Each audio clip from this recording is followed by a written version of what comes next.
represents is patriarchy. We're here to do work as men, as patriarchs. There's nothing more natural than being a father. Welcome back to the 21 Convention 2019 Special Patriarch Edition of Orlando, Florida.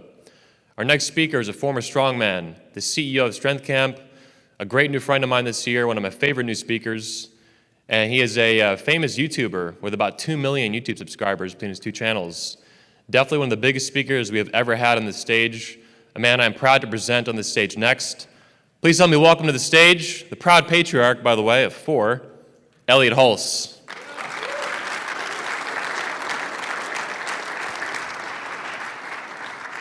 Thanks, Elliott. Thank you, Anthony. Yes, sir. Kick some ass, man. Yeah.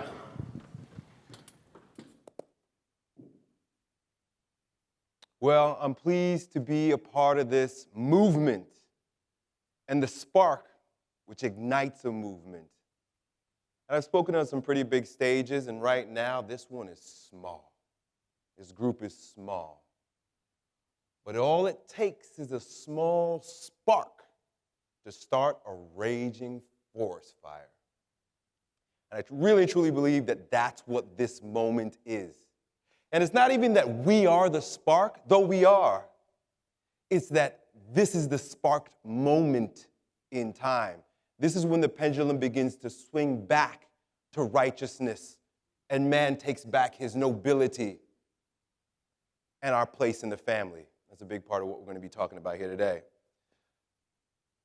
Before I move on, I also want to thank Anthony and the 21 Convention staff here for creating this sacred space to house this spark that will facilitate the roaring flame. So thank you, Anthony. Very important work that's being done here. Critical for the development of mankind, but more specifically, for the perpetuation, the maturation, and the proliferation of a righteous Western culture. I really and truly believe that. There's a huge attack upon it, but we are seeing the pendulum swing, as I said. I think that marriage is worth defending, and that's the name of my talk, as you saw there, defending marriage in a degenerate age. Doesn't take much convincing, especially since the guys that spoke here before me asserted to the idea, Sak was just up here, that marriage and patriarchy is built into our DNA. Fatherhood is built into our DNA. It's a good idea. I'm just going to expand on a little bit more about why it's a good idea and maybe how we can navigate it best. So what we're going to discuss is, number one, the war against marriage and the family. There is a war to destroy us, and it begins with destroying the man, destroying the family, destroying the sanctity of the children that are being raised in those families, and turning things topsy-turvy, where the children rule the families, the mother, of course, wants to do everything for the children, and the father on the bottom is being led by the wife and the children. So we live in a backwards time. In the war, they are winning. And we'll talk a little bit more about why. Number two, protect your marriage against infidelity. In this YOLO, hedonistic, do what you want as long as it feels good culture with zero boundaries, zero discipline, no devotion, infidelity is kind of like going to a drive-thru. Everybody just does it, right? I want to talk a little bit about that. I could rant, but I got to stay on track. Finding pleasure in your marriage. You know, the old saying that it's a ball and chain, game over. That's a mindset, that's a paradigm that I think is bred out of our, or has come out of our degenerate culture, our hedonistic culture, our long-lost, confused culture. There's tremendous pleasure to be found in being yoked with a feminine counterpart. We're better together, as Rollo would say. We're better together. Men and women are, not only is it better together as human beings, but we understand that everything in the incarnate world works together in opposites, zeros and ones, sun and moon, day and night, tick-tock, systole, diastole, lub-dub, works together, we work together. leading your wife and family. So much great advice has been offered this weekend. I am grateful because I wish somebody would have told me some of these things. I had my dad's example, but not necessarily his word on a lot of these things. That had I been conscious of it rather than allowing things to play out unconsciously, that leading would have been a lot easier right from the get-go. So you guys understand that you're getting a solid foundation here. How to find a good wife. Damn, I feel bad for you guys, especially y'all that are young and don't have wives yet. I don't know what I would do with these chicks in the Instagram culture. Tough. But you got a lot of really good advice. I think of Steve Williams' advice that you gave you guys about how to date and what you expect. Set those boundaries very early. So before we get into that, we got to talk about a couple myths, a couple lies. I call them liberal lies about marriage that need to be dispelled before we go into, some of the information that I want to offer. Number one is this lie that humans are promiscuous by nature. And interestingly, I was introduced to this book when I found the Red Pill. It was promoted by, another Red Pill teacher. And as I got through it and as I read it and as it started to put it into context, I realized that the only people that really love this book are pickup artists and feminists. Really, just look at the book itself. It's teasing you with the vagina on it. But I don't want to go too far.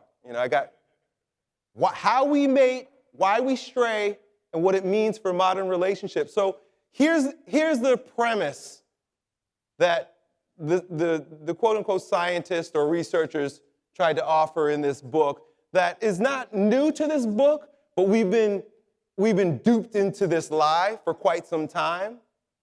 And that is the lie of the bonobo. Has anybody heard this? That we may be more like bonobos, they say. Because now we got to study the bonobo because the bonobo is a bit more evolved as a creature than, say, the chimp, which we've related to a lot longer before. And that's even if you believe in evolution. I'm not here nor there, but I'm saying that these people who believe that promiscuity is a part of our DNA go to the bonobo as why. You want to know a little bit about the bonobo? Number one, here's some interesting facts about the bonobo. The bonobo lives in a relatively safe community where there is plenty of food. There's not much competition for resource.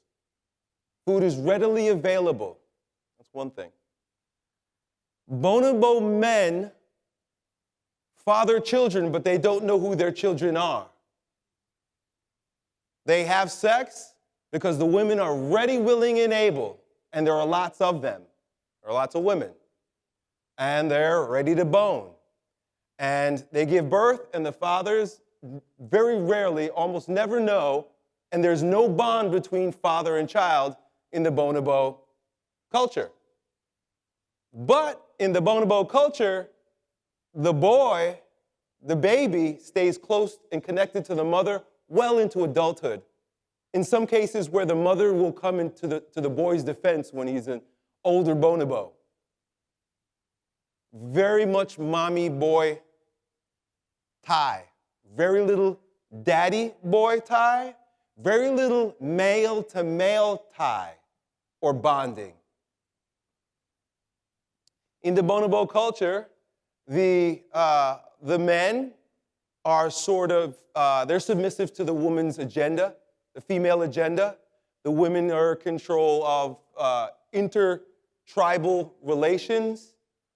If a group of male bonobos start, or if a male bonobo starts to get out of hand, the women form coalitions. So the female, and they squash any male resistance very quickly. So they have no support, but if they do act out, the mommy culture comes down on them really hard to put them back in their place. As far as sex is concerned, it's interesting that in bonobo culture, there's a lot of homosexuality. And one of the practices of the female bonobos when they meet new tribes is in order to solidify the pact, the female bonobos will start having orgies with each other, female sex with each other. And the male bonobos will kind of just like sit around. you know? And you know, eventually they may like join in, but it's about the women. So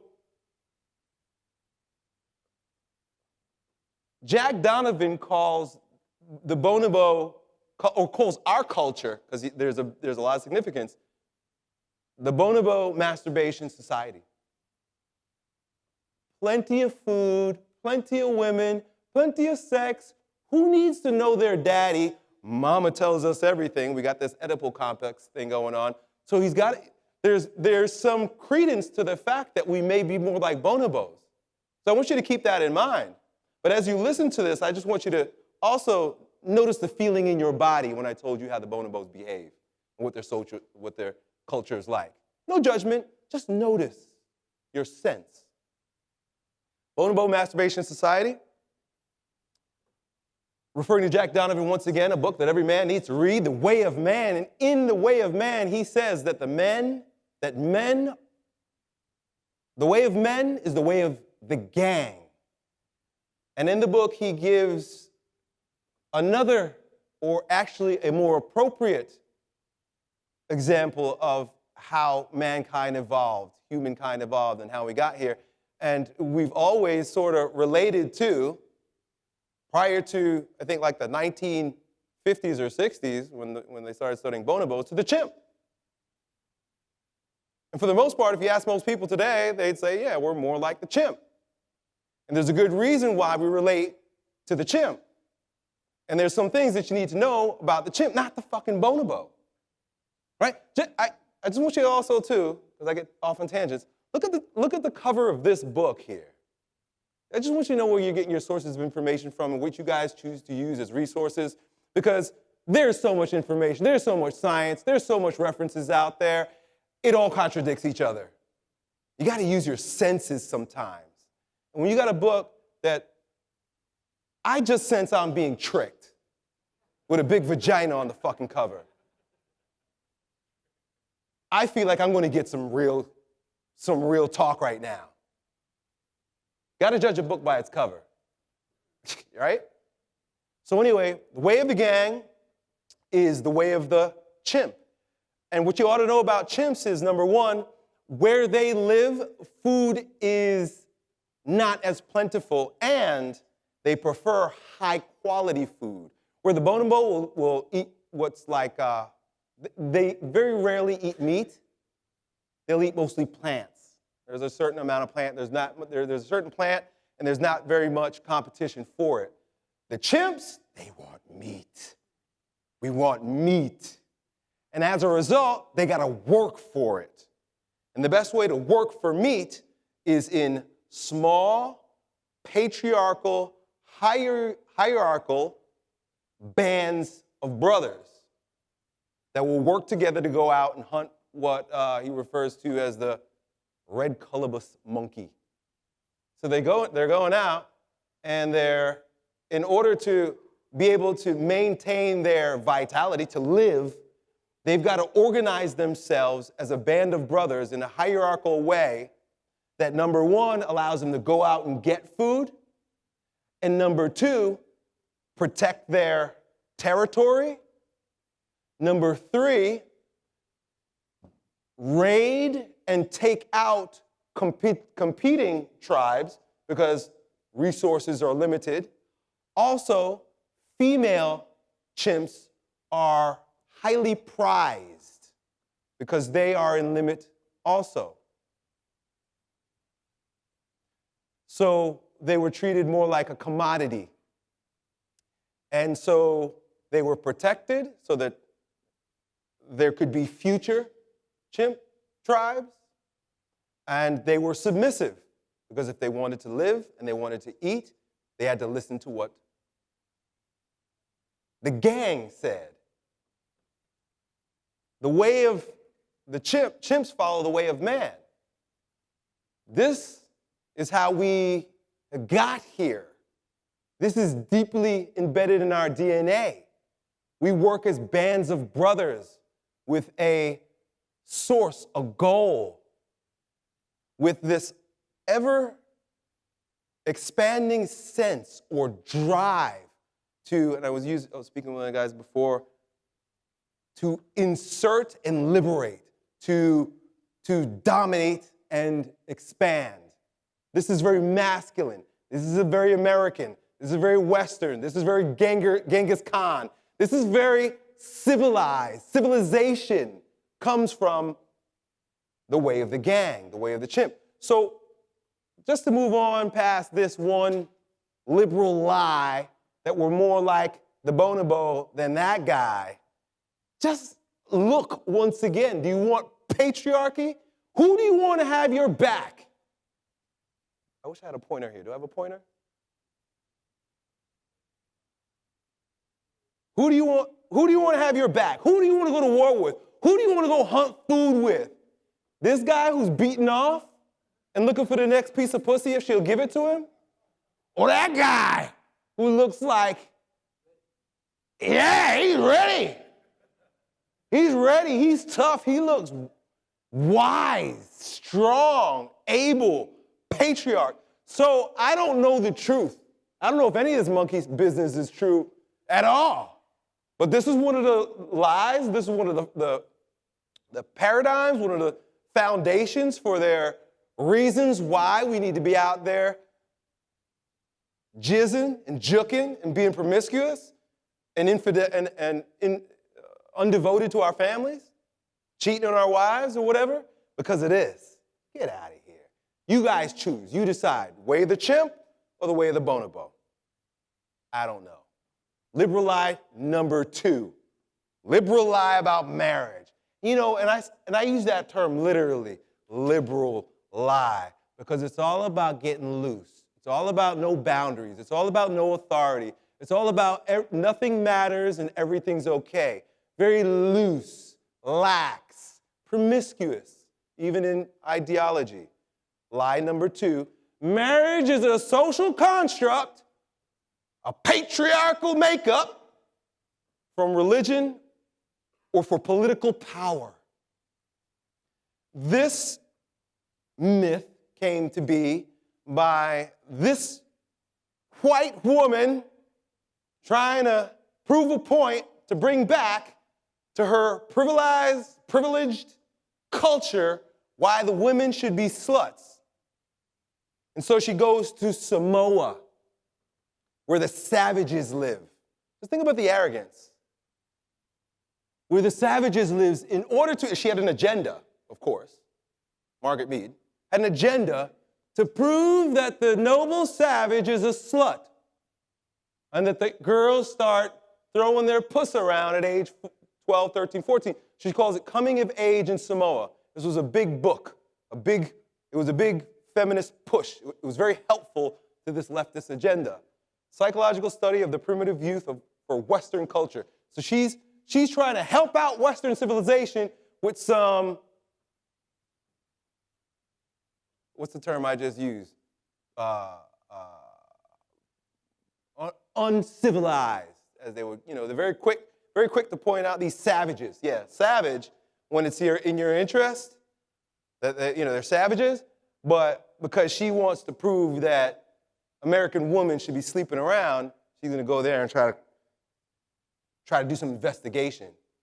Well, turns out, and just check this out, that picture, if a picture ain't worth 1,000 words, I can't help but just think arrogance. Look at you. She's out there and she wants to prove that these girls are sluts. And I love this picture so much more because of that boy standing right there. Just check out his face. He smells the lie all over her. He's got that face like, I don't know what you're doing here, woman, but you better be careful around our women. Well, it turns out she was a complete liar. The work that she came back with was completely refuted but unpublished because it wasn't in line with the agenda or the idea or the leftist policy. But this man, Derek Friedman, you could do some research on him, he went back to Samoa because he believed that she was wrong. He knew she was wrong, did his own study, brought back his own conclusion in Margaret Mead in Samoa, The Making and Unmaking of an Anthropological Myth. It turns out, now check these people out, it turns out that these noble people, I mean, you can't not look at that picture and think that these are noble people. Integrity, strength, tradition. Look at the two men, the two patriarchs sitting there. Do you think they're going to have their women standing back there loose? Do these look like loose women to you? They're not. They're so conservative that when a woman gets married on her wedding night, in order to make sure that she was a virgin, they must display the sheets that have blood that prove that a hymen was broken. If that's not the case, she brings shame. Do these look like women that want to bring shame to those men? I don't think so. Liberal lie number 2. So it's not in our DNA. I don't believe that we're bonobos, masturbating and screwing and letting women push us around. And Margaret Mead was wrong. It's not about Christianity. It's not about religion. It's an archetype that's found in the human condition, even in the savage. Just to continue, Marriage in Greek and Roman Culture, great book, Staying Married in the Degenerate Age by Michael Sebastian. He talks a little bit about reference to how marriage was treated in the ancient world. It says here, marriage was indissoluble and divorce was impossible, almost impossible. The Roman law did indeed permit the dissolution of the marriage, but the dissolution of the religious marriage was very difficult. Religion had ritual that brought you together. It goes on, for that, a new sacred ceremony was necessary, as religion alone could separate what religion had united. It wasn't sign a document with the state. It was between, as it had been, between a man, a woman, and the Father above. Barbarian culture. Another shout out to Jack Donovan. He's got another book, a second or a third book called Be a Barbarian. Interesting that he went there with that. And in what we know from the Roman historian Tacitus, what he writes of the Germanic tribes is that the marriage bond is strict, and no feature of their mode of life is more credible to them than this. They are content with one wife. Barbarians! One wife. Very few of them have more than one, and these few exceptions are not due to wantonness. They are the case of men of high rank to whom several matrimonial alliances have been offered from motives of politics. And even if you look in like Islam and Muhammad saying, take upon yourself multiple wives, it was a policy of protection because there were warring tribes and there were a lot of women that needed protection from men. And that's why he said, bring these women in, have multiple wives. It wasn't from wantonness. It wasn't because they were sluts. It wasn't because they were licentious with their behavior. They were content with one wife. And I remember reading Genghis Khan and the Making of the Civilized World. We're talking about Germanic tribes and barbarians, but even Genghis and the roaming beasts, that they would call him, of the Mongols, content with one wife. They were very noble in their relationship.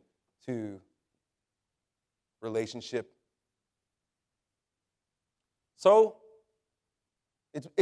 I'm convinced that it's a part of the human psyche and soma.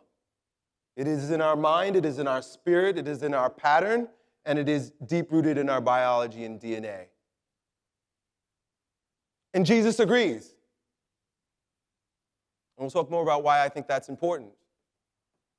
And although this is not Jesus making this up, he's just reminding us in the wisdom text of old, he says, have you not read that the one who made them at the beginning made them male and female, like everything in the world? And said, for this reason, a man shall leave his father and mother and be joined to his wife. Be a big boy. And the two shall become one flesh. so that they are no longer two but one flesh. Therefore, what God has joined together, let no man separate. It's good. It's righteous. It's noble. It's savage. It's human. The war on marriage and the family, very quickly. Female primary social order, a term I learned from Rollo. If you haven't had an opportunity to listen to Rollo's talk on my podcast, he goes real deep in the beginning with this. We recorded it last week, female primary social order. So those of you guys who are rational men, you know, it's this unfettered, unchecked hypergamy that is at the foundation of this female primary social order that is deleterious to the marriage bond and to the archetype of marriage. The state, easy divorce. We all know that the majority of divorces are initiated by women. Women at work, as a result of state supporting that, because more women at work equals more tax slaves. Marxism, socialism, equalism, this pervasive ideology that has America by its balls, the left you could call it. I have a couple quotes here. One quote from Frederick Engels in The Origin of the Family. You could see the disdain in how it continues. Private property and the state. He goes on to say, the modern individual family is founded on the open or concealed domestic slavery of the wife. And modern society is a mass composed of these individual families as molecules.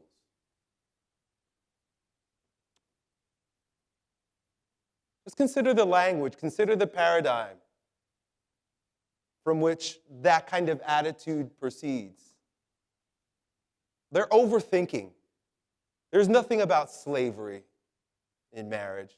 A woman is not a slave, if seen rightly. But with the social justice warriors needing something to fight against, they use words like this. They use words like racist and misogynist and slave. They lie. To go a little bit further in that same direction, feminism. This is Roxanne Dunbar of the female liberation as a basis for social revolution discourse. I know how much Anthony hates feminism. And I didn't understand because I didn't dig too deep until recently. And when I found this quote that I'll share with you right now, I began to realize how evil feminism really is. So according to Roxanne Dunbar, how will the family unit be destroyed? This is her question. She poses this. How will the family unit be destroyed? After all, women must take care of the children, and there will continue to be children. Our demand for full-time childcare in the public schools will be met to some degree overall, and perhaps fully in places. You see this? The alleviation of the duty of the full-time childcare in private situations will free many women to make decisions they could not before. But more than that, the demand alone will throw the whole ideology of the family into question so that women can begin establishing a community of work with each other and can fight collectively. Women will be freer to leave their husbands and become economically independent, either through a job or welfare. Yeah. You know, and I didn't realize this. I thought it was more about women's rights, and I understand women's rights, and I'm okay with women's rights. But this is an assault. It is terrorism against the family. They want to destroy it because it is the founding building block. She's right. She acknowledges it's the building block of our civilization. There's evil at play. There's nothing to be built or grown or good by destroying the family. No civilization survives with destroyed families. The war on family, I'm going to start going a little bit quicker here. Consumerism. Consumerism has been, to me, I think is the disease that we're all addicted to. They say, you know, capitalism is the problem, but it's not. It's us. It's the constant sucking in consumption, be it food, entertainment, needing more. And apparently, what I've learned is that the pregnant woman is the biggest spender in America. You want to make a lot of money, you sell shit to pregnant women.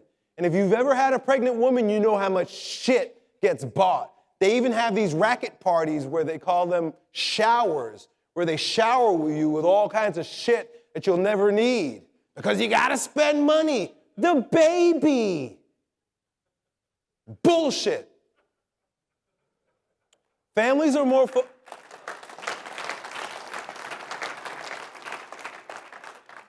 Yeah. You guys are laughing because you know. We have these showers, there's like all kinds of junk that we've never used. And because our order is backwards and we put children on the top and fathers at the bottom, it basically goes like, wife, what do you feel the child needs? Which is basically everything. It's the baby. We got to sacrifice. And as a man, as a servant leader, doing the best he can, especially if not red-pilled, yes, dear. And so he provides for a bunch of bullshit. And it's not the woman's fault, and it's not the baby's fault. I don't need to say any more. Families are more focused on working jobs to buy more stuff rather than providing guidance, offering wisdom, and teaching religion. Now, make no mistake, your children are learning religion. In the schools, even the public schools, on television, they're getting guidance. They're getting wisdom. They're just not getting the right stuff. They're not getting what you would want them to have, if you've even thought about what you want them to have. Because that's tough for us to even think when we're swimming in the shit. Tanner used the term yesterday. I felt my heart sank when he said, you guys are living in the wastelands. Was that the term you used? The ruins. Yeah, we're living in Babylon. We're living in the ruins. It's pervasive, insidious, all around us. We're suffocating with this shit. And make no mistake, it is religion. It's not the religion of our fathers. It's the religion of our matriarchy, bonobo religion. War on family, corporations, women in the workforce, flood the market with excess labor, and limited jobs, thus driving down wages. So you got to understand it has a lot to do with profit. To destroy the family in this sort of backdoor way where let's liberate women, like Dunbar said, and guess what that does? That creates, what does that mean now, 5 minutes? Oh, thank you. That creates more competition in the workplace. So a number of things happens. Number one, now women and men are competing with each other. Right? I mean, the list goes on. Women and men are competing with each other for less jobs, lower wages. Women are not in the home, so they're not caring for their children. They're not leading their children. They're not caring for their homes. They're out there having extramarital affairs. Why? Why?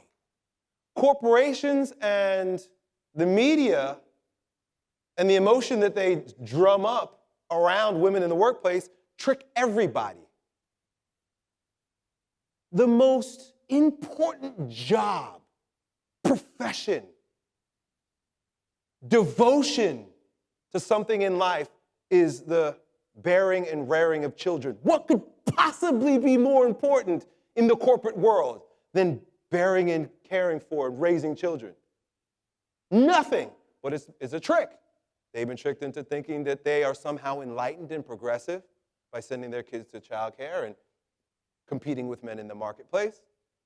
And because of the Marxist attitude, the social Marxism, you can't say anything against that.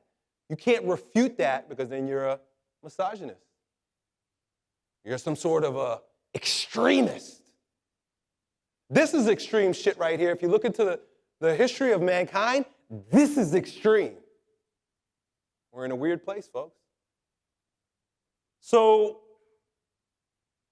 I'm sort of making a case, and I'm talking around the why, marriage is a good idea, and I think I can get more into that. I tried to relate that with my story. But if you do decide to get married, right, which, my only hang-up, this is my biggest hang-up with marriage right now, is state involvement. It's my biggest hang-up. I think marriage is wonderful. It's great. I'm giving you a case for it. My whole thing's called In Defense of Marriage. But the one thing that that is the fly in the ointment is the state involvement. And I think they know that. They got us by the balls in that way. And I think religion needs to go back to between the man, the woman, and the creator and get the state out of it completely. That, neither here nor there. But, the state loves divorce.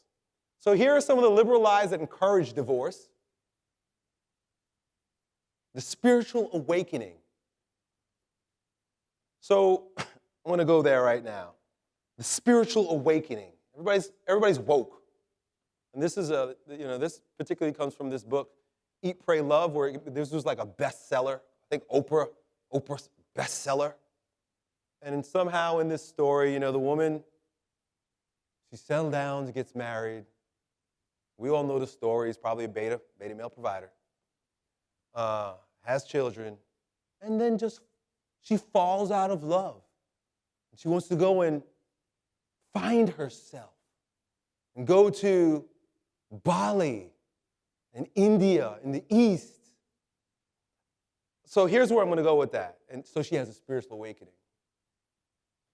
I'm coming to this sense. Let me put it. I'm spiritually promiscuous, meaning I love God, I love religion, I've dabbled with it all, and I love Eastern religion. In fact, it was a big part of my foundation is Taoism and Buddhism, and studying the work of Alan Watts way back when it was on. He wasn't on YouTube. There was no YouTube back then.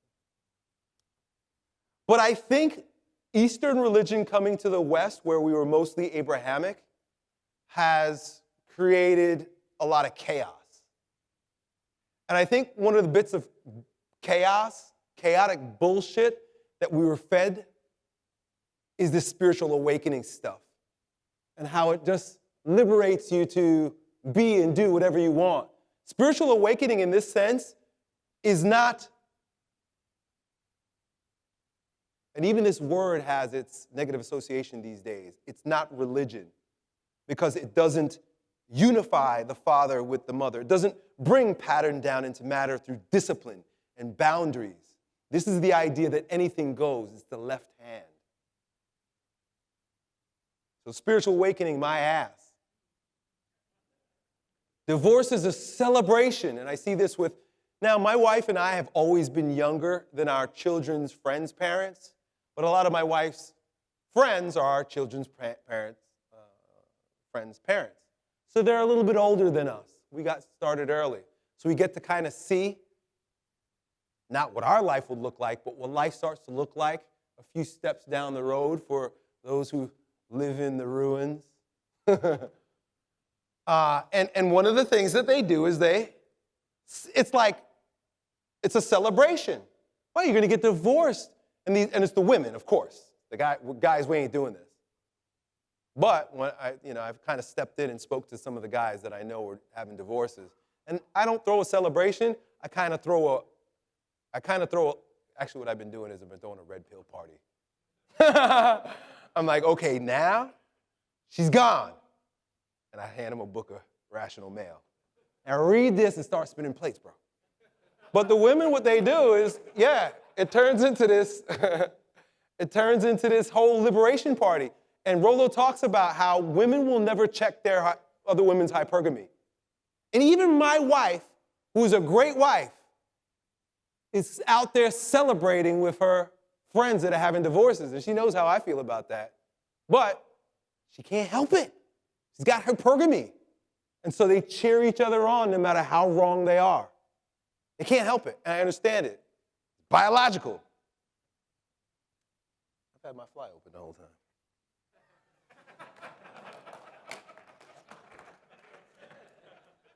I'm a chimp. You see those chimps? They look like gangsters.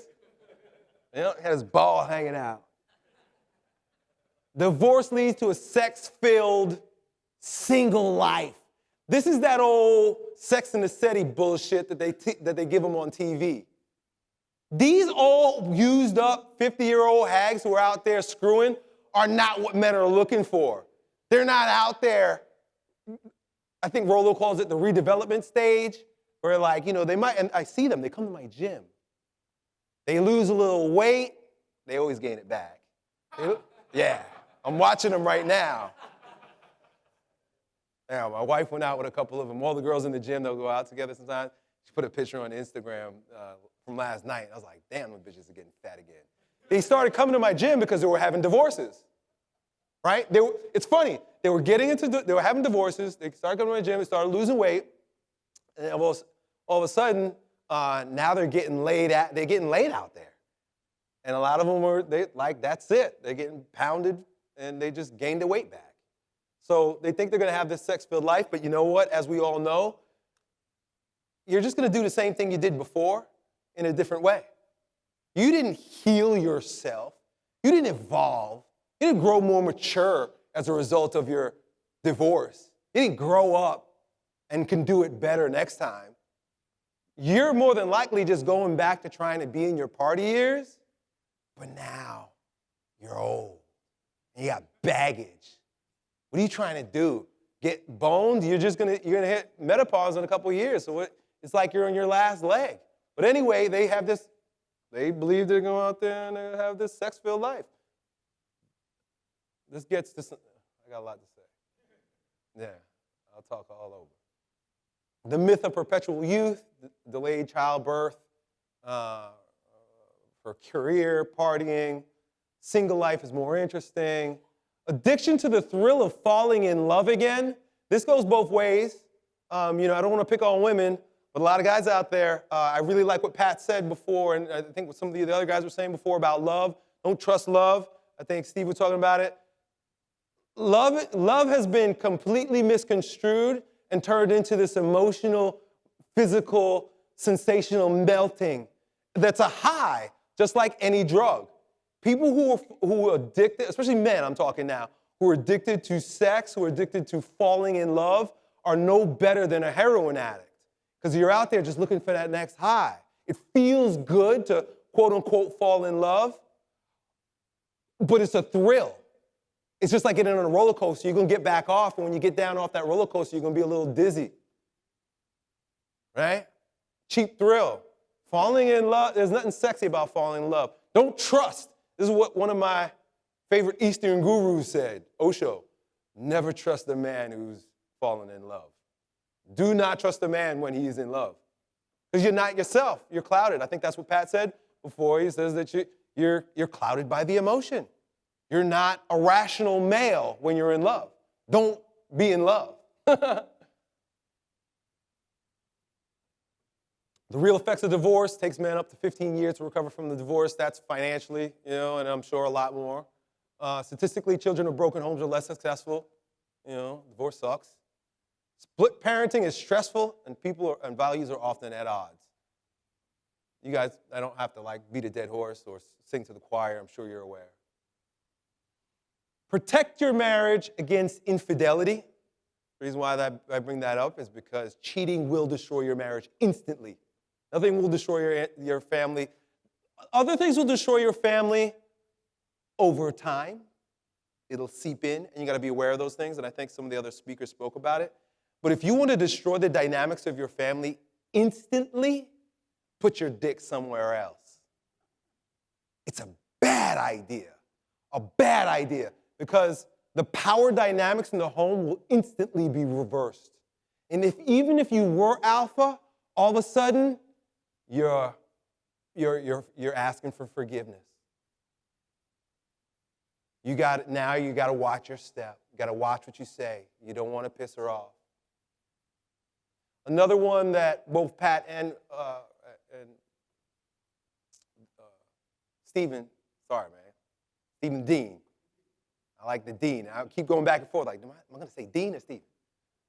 Says is, what I agree with there is, if you do, let's say you do, you messed up, don't tell her.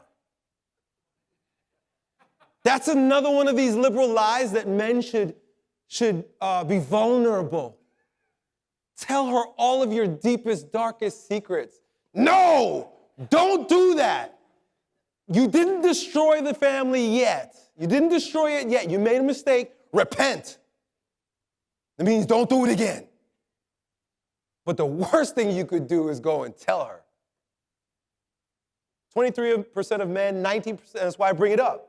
A lot of people cheat. I don't say most, but a lot of people, 25%, cheat. And that's just who tells. Some survey says that it could be as high as 50%.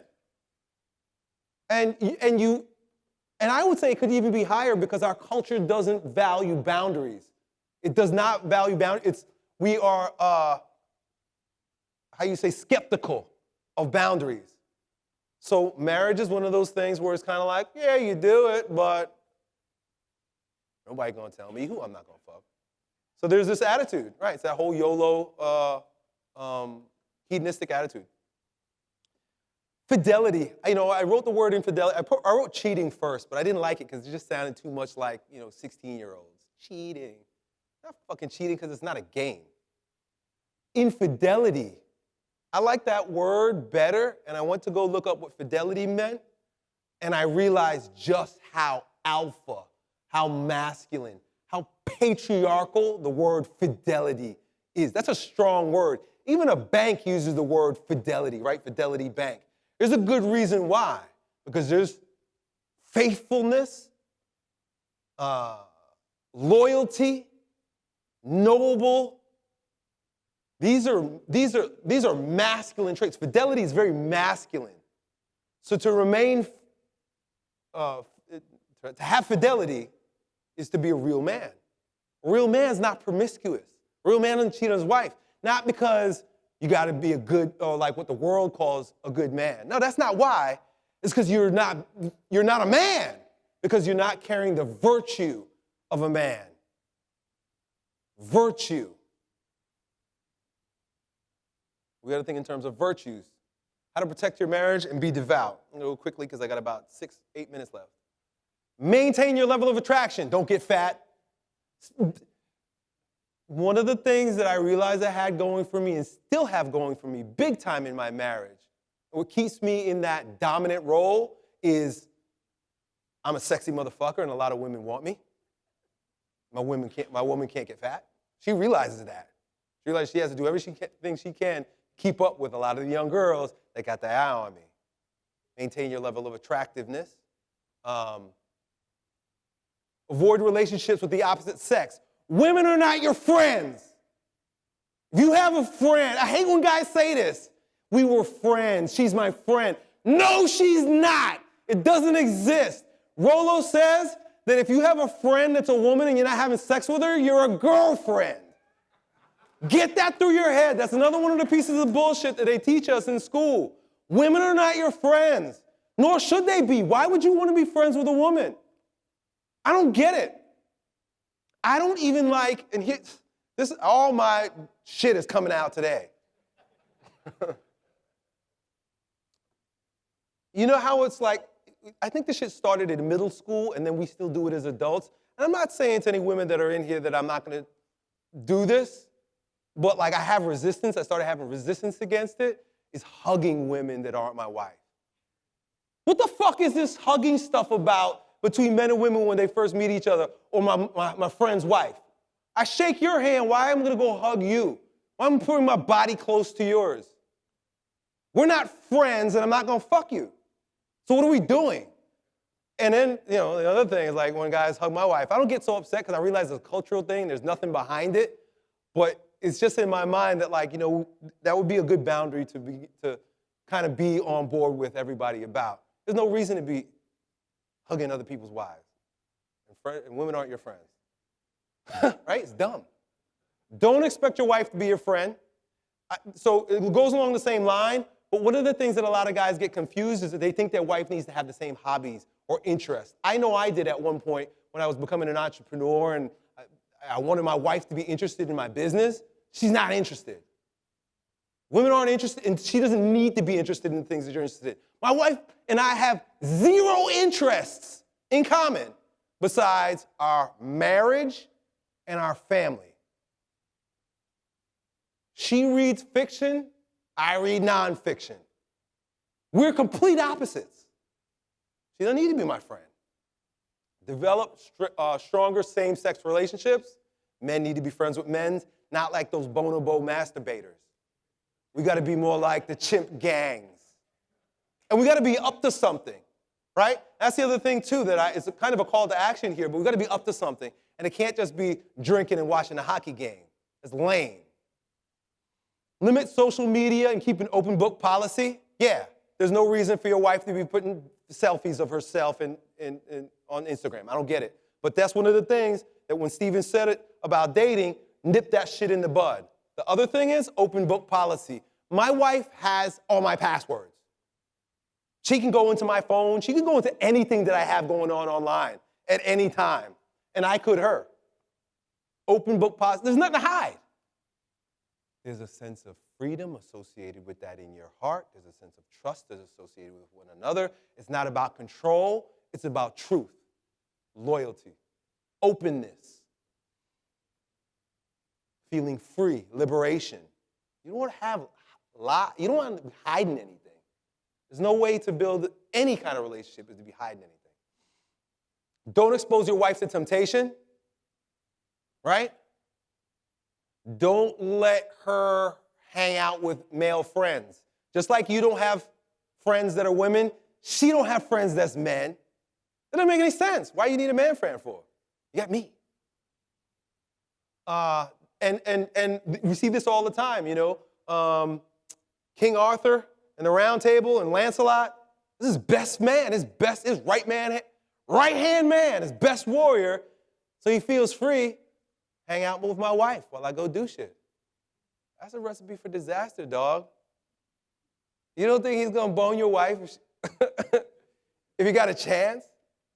No, don't let your friends, don't let your brothers, and it's not about being prude, it's about being prudent. You gotta hang out with my wife by yourself. Why? Avoid pornography. I don't have to go there, you guys get it? Develop a hobby or a date night together. Me and my wife, like I said, we have zero interest, but we love being with each other, especially on Friday nights. We have date night. Sometimes we'll sit and we won't say anything. We'll just eat. And you know what? It would be so funny if there was like a little microphone there while we're having our date nights. And sometimes when we don't eat, all you hear is this. You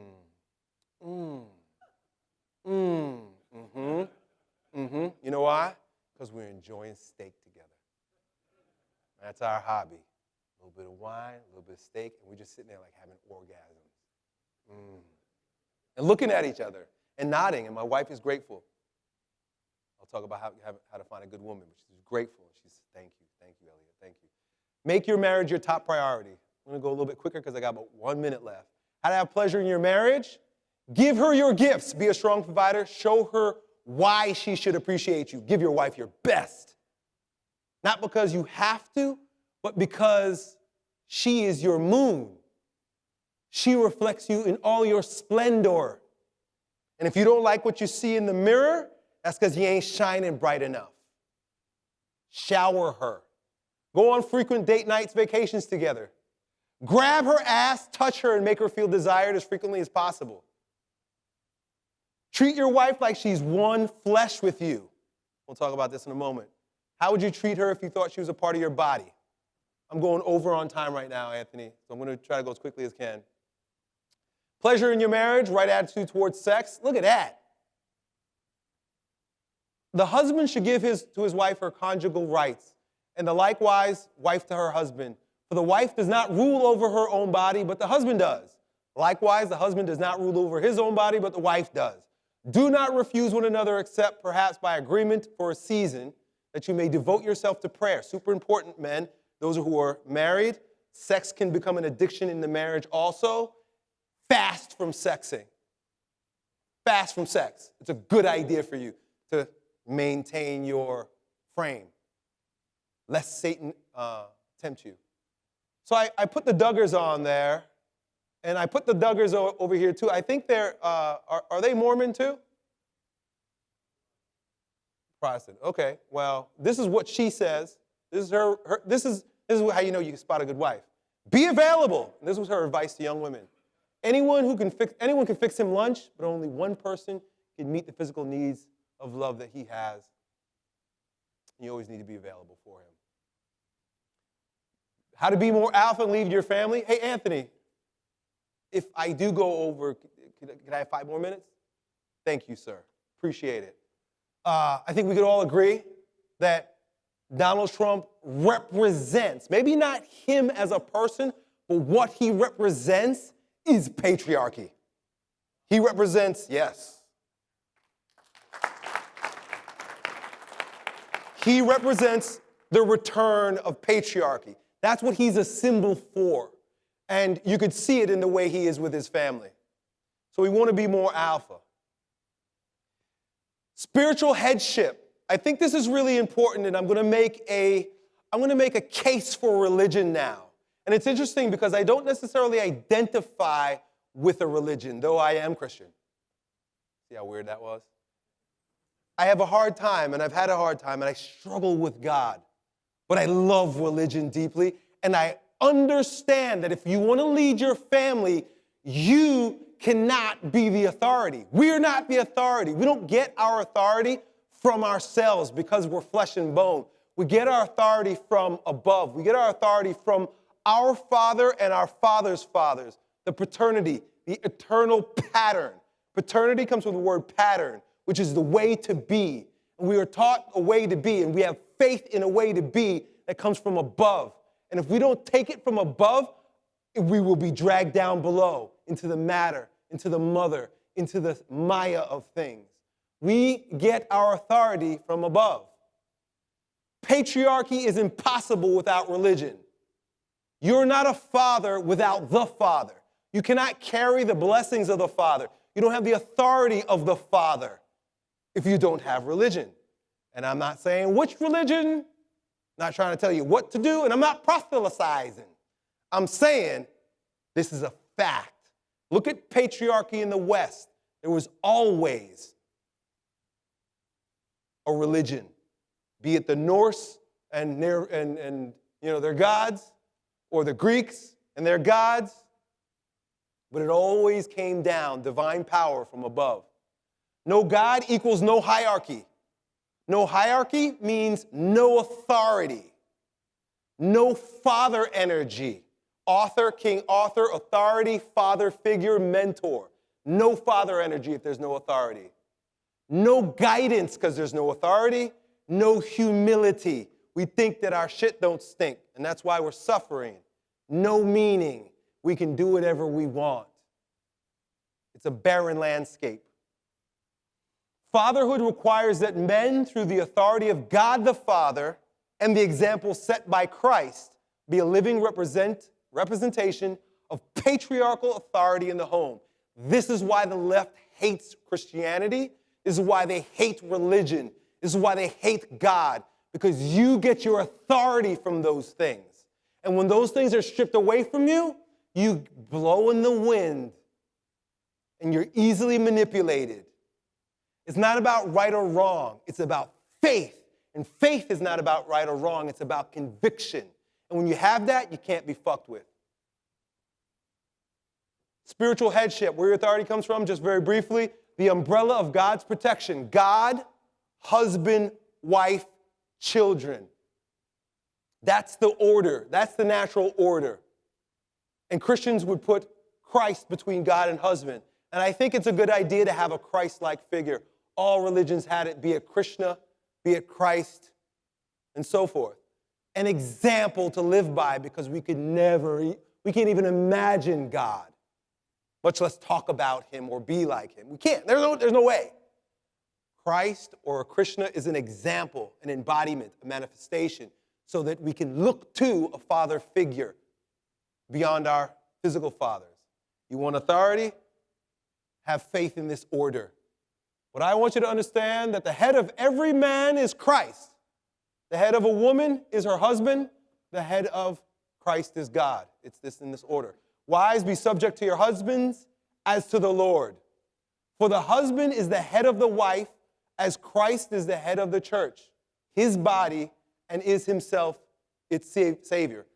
If we go back to this, treating your wife like she's a part of your body, when I first heard this and I then began to start considering this, the woman being and the man being, flesh of one flesh, and how he talks here about treating the wife like your body, my entire mindset shifted with regard to my wife. This wasn't too long ago. And if you really just literally think about your wife as an extension of your body, how would you treat that part of your body? I mean, and it's a pretty important part of your body. I mean, think about your right hand or your penis. Right hand and penis are pretty important. She's like both. She gets your work done and gets your work done.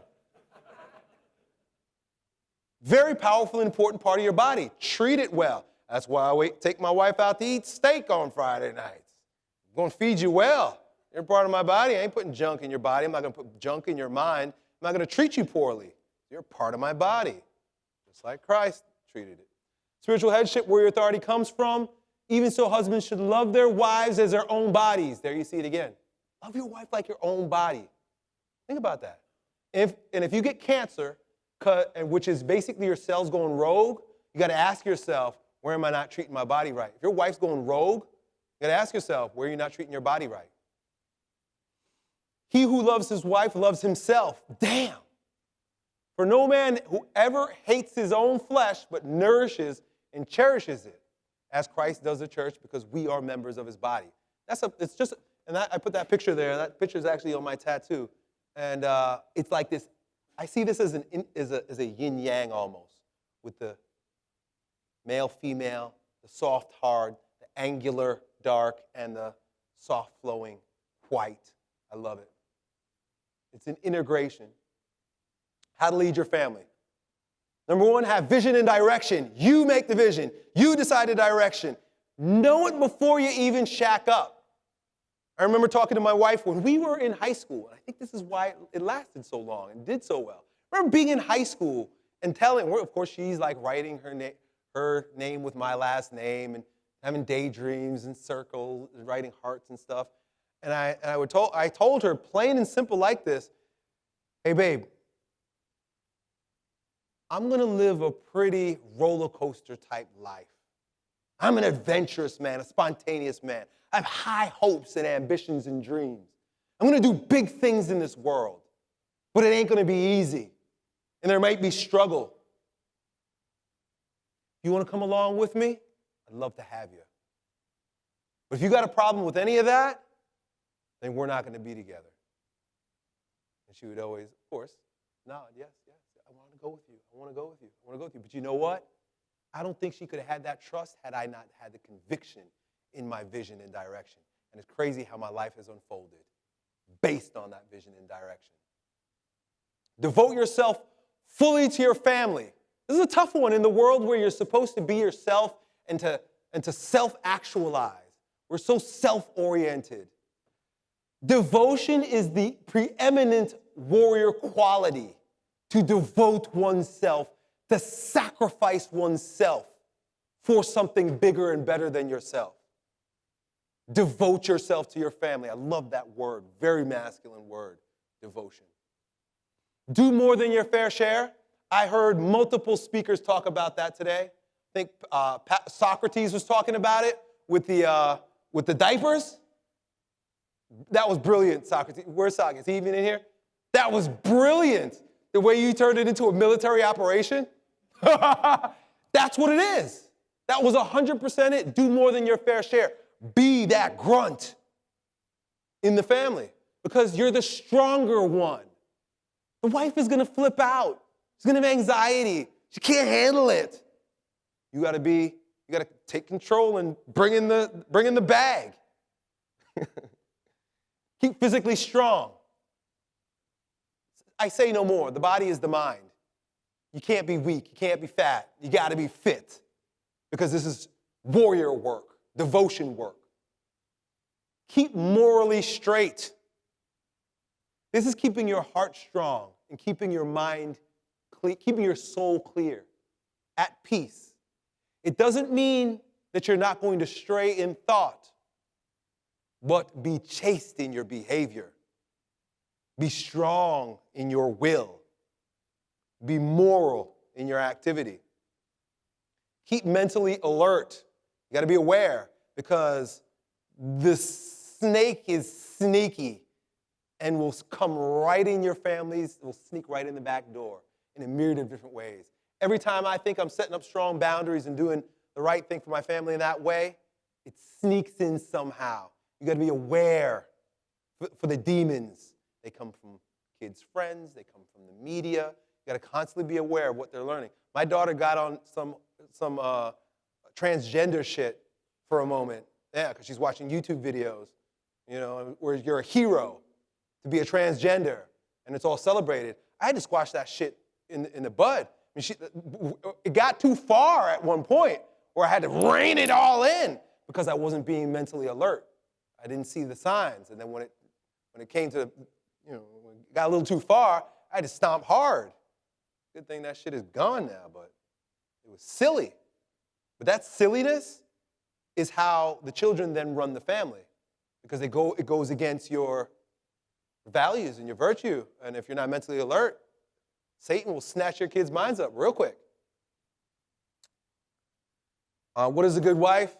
An excellent wife is the crown of her husband, but she who brings shame is like rottenness in his bones. Need I say more? You want a crown or rottenness in your bones? How to spot a good wife, real quick.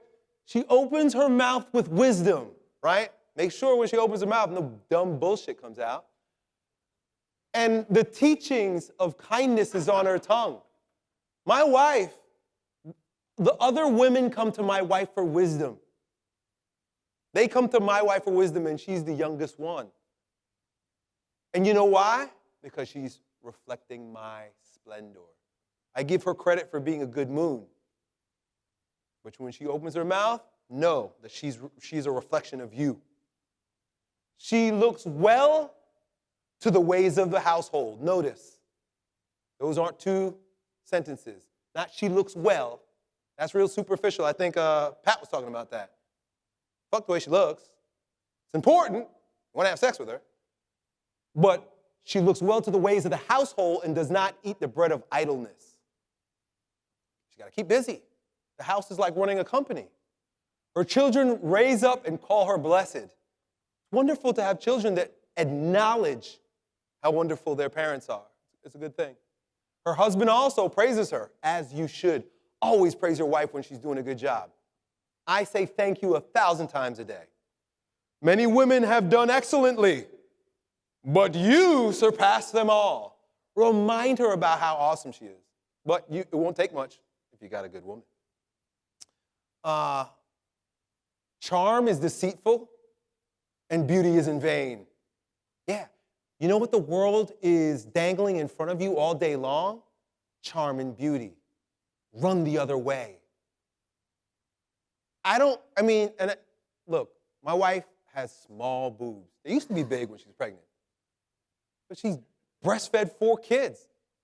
And they're not perky and plump like they used to be. But there's not a chance in hell they're going to have her stuff silicone up her fucking skin in order to uphold some sort of imaginary Barbie ideal of what a woman should look like. She's a good woman. She doesn't need big breasts. You get where I'm going anyway. Give her of the fruit of her hands and let her works praise her in the gates. Beautiful. I love that word. Okay, this is my last one. I'll go through quickly. I didn't even click them. Okay, good. From the book of Hulse, these are my rules.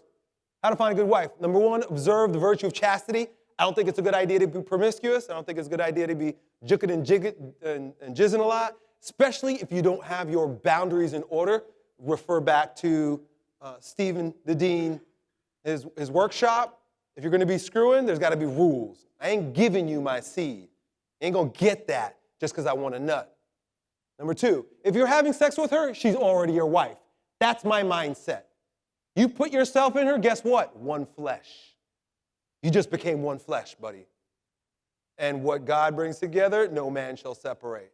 So if you're having regular sex with a woman, you be of the mindset that she's your wife.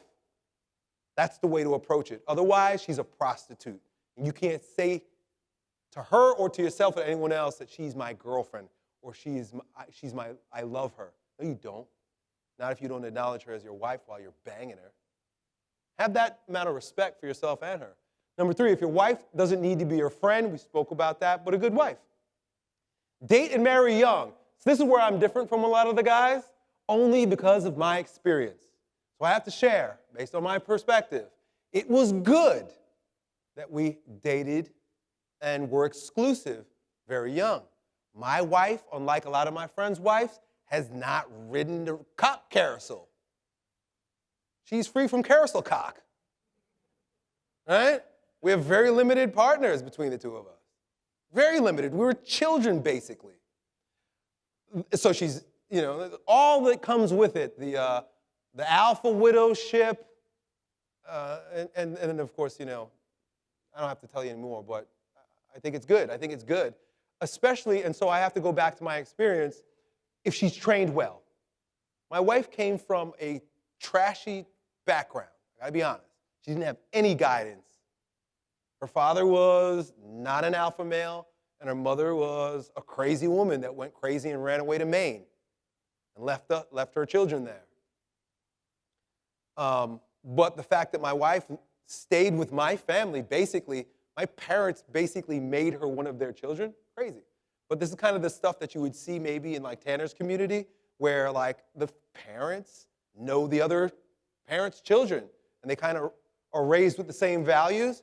She came into my home at a very young age, very impressionable age, and she wanted to take on the value of and the virtues of a good family, and that's why it worked. So I could just go based on my experience. Don't marry a useless woman. This is my dad's, actually. You guys will get to meet my dad tomorrow. Don't marry a useless woman. A useless woman that can't do anything. She's good looking, but good at nothing. Don't date older women. I think Pat was talking about it, but I know a lot of the other guys are talking about it. She will always look down on you. Don't marry a woman with baggage, because now you have two masters, her and her kids. Speak openly about your vision and values early. Make it very clear what I'm about, what I'm not about, where I'm going. Know your roles, play your part. Be very clear. We spoke about, like with my wife, you're going to stay home, you're going to take care of the kids. We'll make that sacrifice. I will provide. Very clear. Follow Steve. I put Steve Williams there again because of what he said yesterday. I was so impressed with his talk. Advice about dating. You got to be very clear. You got to be very clear about what it is, what you're about, what you'll tolerate, what you won't tolerate, and make your own rules. You only got those 3 ironclad rules. And that's it, folks. I appreciate you. Appreciate this time. Appreciate you letting me go over a little bit. Done.